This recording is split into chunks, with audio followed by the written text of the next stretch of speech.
Here's a mode for Marvel Legendary that I've been playing around with for a little while.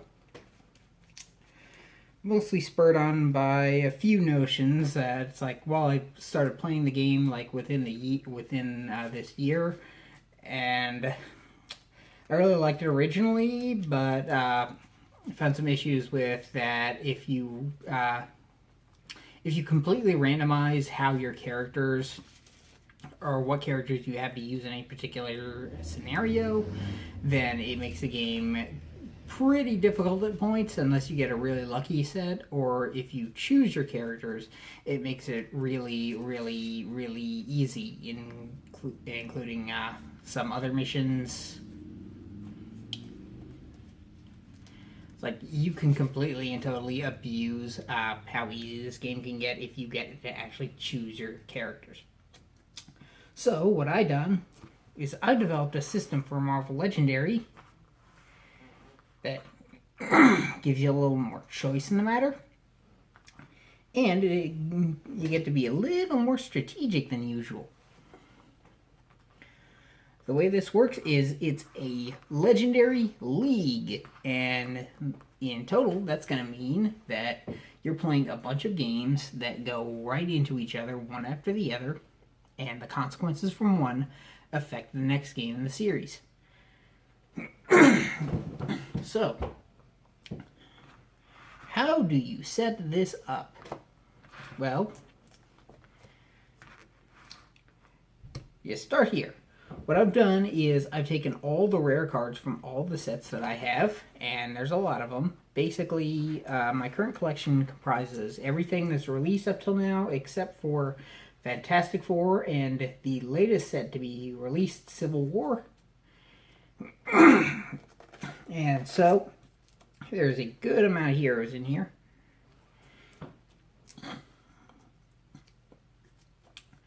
But how do you determine which ones you use?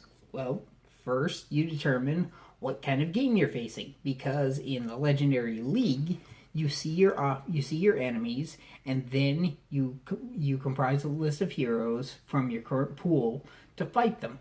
But let's not get ahead of things. First off, let's see what our mastermind is. I've taken all the masterminds, shuffled them together, and placed them in this pile here.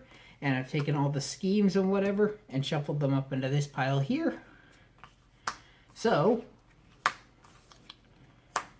Red Skull and change the outcome of World War II. That's actually ironically fitting. I didn't even have to rig that up. That works really nicely.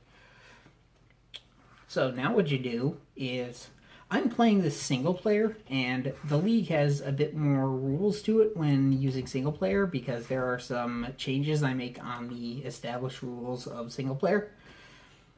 I'm basing these on the solo rules for the advanced solo mode from Dark City. And so everything will be just a modification of that. So now that we know what our mastermind is, and we know what our scheme is, let's pull a henchman, because the henchman is completely randomized, and we get one of them. The Magma Men. And finally, our villains are going to be the Always Leads group. Normally, you don't use the Always Leads group in single player, but in here, you do. This both makes it a bit more challenging, because a lot of the masterminds depend on having their particular pet villain group work with them, because they synergize well together, like with the Spider Queen, or Mr. Sinister's Marauders, or the Kree Star Force and the Supreme Intelligence, or, most notably, Apocalypse and the Four Horsemen. Those groups all synergize very well together. And so the point of this is, now we know what we're facing. Now it's time to actually make some choices. Now we bring in the hero deck, or the hero pool deck.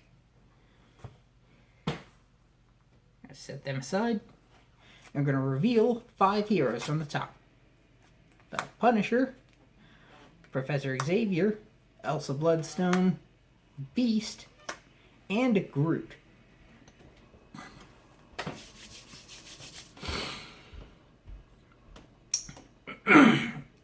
Well, this isn't really going to be much of a mission because Red Skull isn't that hard. But the change the outcome of World War II can be pretty tricky. So we're going to be wanting to do as much damage as we can really, really quickly. So, what things work well together? And also, what would we want to add later? Because once we come back, we're going to be choosing more heroes from this set to be possibly included in the games that follow. So, we're choosing heroes not only for this particular mission, which I don't anticipate being very difficult, but we're also choosing heroes for future missions, because future missions you have stuff like the Massive Earthquake Generator where you're going to want a lot of strength. Or if you're facing Loki and he pulls the enemies of Asgard, and you're going to want to pull some range like Professor X. So you got to think about all that sorts of stuff, and you want to build your hero pool into generally a balanced pool of heroes that can do pretty much any job that you can think of, because you get a choice of which of your heroes that you hire to use for a particular mission, but you can only choose the heroes from your pool.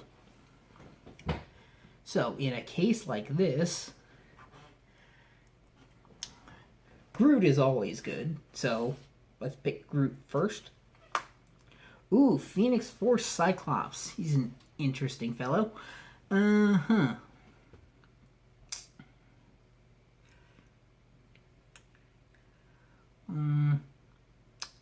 What's Groot's basic gimmick so I know what synergizes with him or what I need to fill in? Yeah, Groot is heavy into strength and has some covert. So, in this particular case, given that it's an easy mission, I'll probably want to pick somebody who's generally pretty useful and can be counted on to work in a number of different situations. I'm thinking Elsa Bloodstone, because she has Spectrum on some of her stuff, and it's really easy to set spectrums up, and because Secret Wars is in this set, as is obvious because Elsa Bloodstone is in there, then we're going to want some stuff that we can use to set up other synergy players like Black Panther and Captain and the Devil. Those are some players that really like using that sort of thing. So we're going to choose Elsa Bloodstone next. Ooh, and Lady Thor.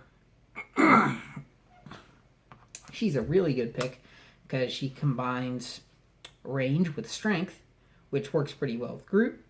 And it works with some of Elsa Bloodstone's cards because she's got some range too. Elsa Bloodstone has some range, a little bit of strength, and a decent amount of covert and instinct. Then we refill the last space, and it's Hawkeye. So, these 5 heroes go away, and these 3 fight Red Skull. So, we're going to pause right now and set this particular mission up so that we can keep moving on with this league and see how all this works in action. Because I could just print off the stuff, and I'll probably have the rules for this league written down, but I find it's easier to see what I'm talking about if I actually demonstrate it with a game. So I'll be right back with a prepared game.